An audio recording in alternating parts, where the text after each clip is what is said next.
Welcome to our show. I'm Mitch, and this is Topo. Howdy, hi. Hey, let's break out some more second generation consoles, what? Well, yes, the last consoles I had brought out were second generation consoles from the late 70s, the Odyssey 2 and the Bally Astrocade. These two consoles competed against the Atari 2600, and then in 1980 with the Intellivision.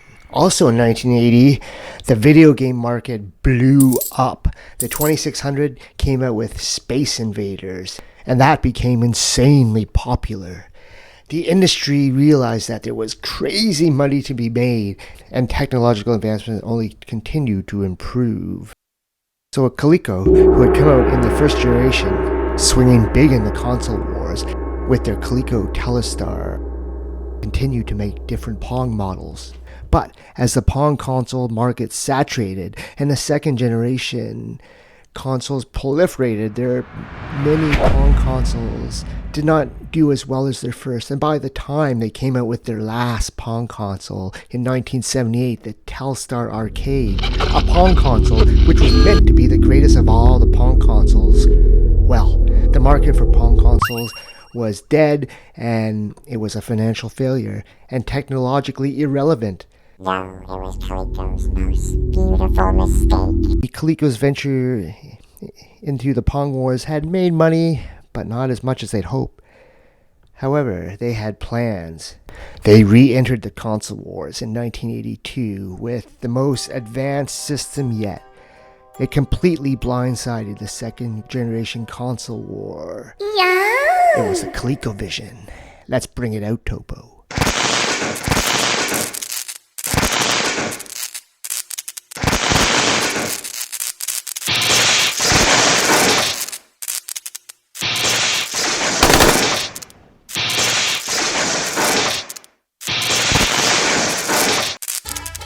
Look at this wonder. A lot of the consoles of the second generation had that great 70s wood paneling, but this one is more sleek, more modern. It's predominantly black and has that nice looking flashy name on it. This is a bold statement. I mean, the Pong console wars were one thing, but this is a second generation badass video game machine. Look at it. Both the controllers and the adapters and everything is all detachable on this one. Very modern.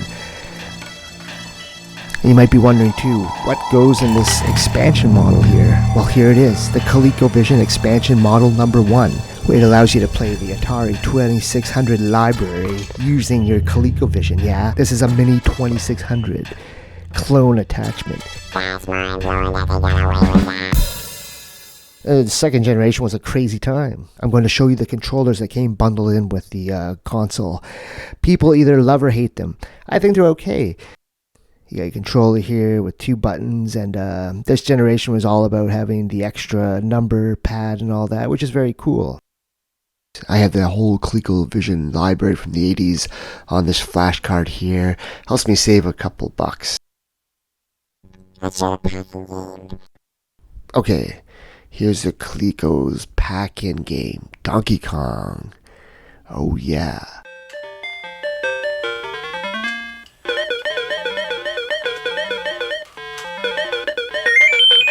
Yeah, listen to that sound. Iconic.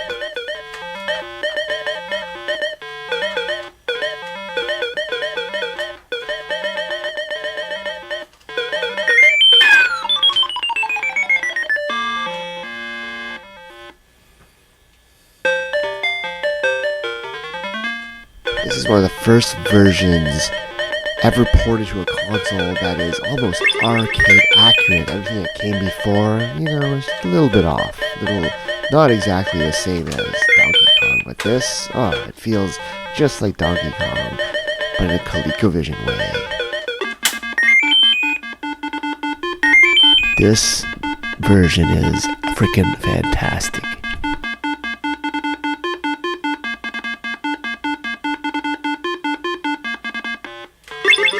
My controls respond okay, but it's never good, this game. In the arcade, I always took my money and quick.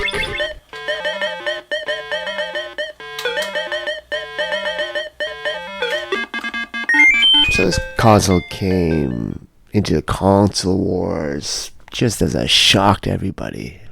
Had to make them really step up the game. It graphically pushed the boundaries in its generation, and it is a beloved console to this day. There are still new games being produced, and there are a lot of Colecovision lunatics out there.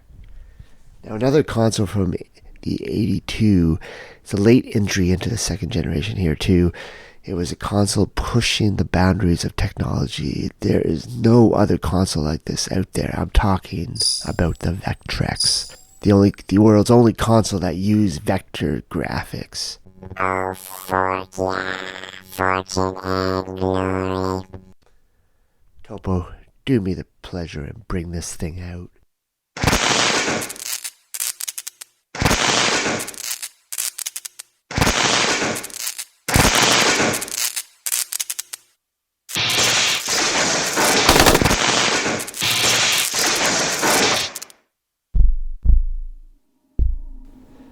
Originally, Vectrex was produced by GCE and then acquired by Milton Bradley, who extended sales into Europe and Japan. Late in its life, didn't have a long lifespan. It's a console unto itself in the early 80s. With most households only having one TV, this was touted as a way to have your TV and your video games at the same time. Has a nice 9-inch screen here. Has a handle on the upper back to hold it and move it around easy. The Vectrex arcade system, it has some of the only ports of vector games that were found in the arcade.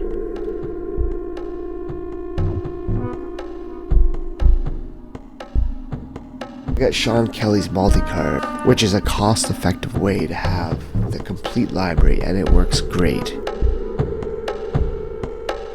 The controllers pop out at the bottom here, and I gotta say, I love this controller. It has 4 buttons. Some games don't use them all, some do. Excellent controller. The joystick, I just love it. There's nothing like a Vectrex out there.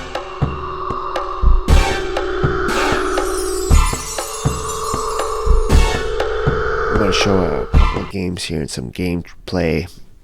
I'll start with the game that was built into the system. It's sort of their version of Asteroids.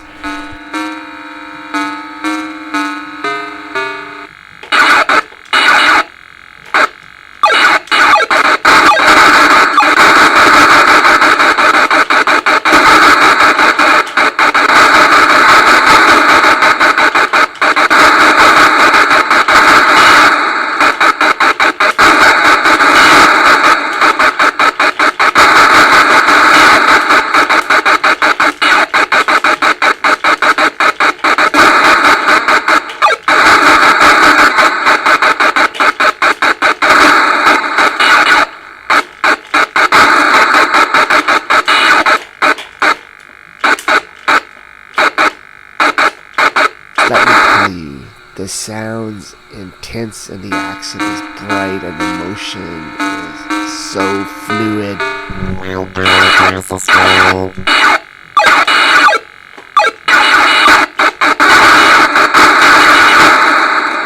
Another game where you're like a ship and you're gathering points and trying to evade. You're more faster and agile than the enemy, but they are persistent and keep coming. If you like a good space shooter, the Vectrex is your jam.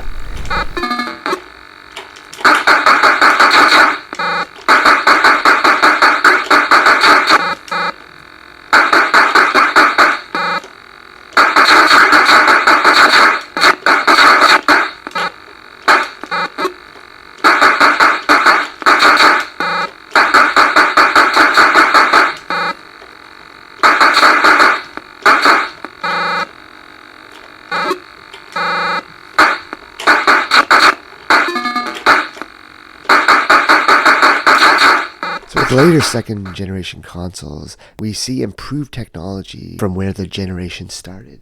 In the next episode, we will bring out Atari's answer to all this rising graphic improvement. The Atari 5200.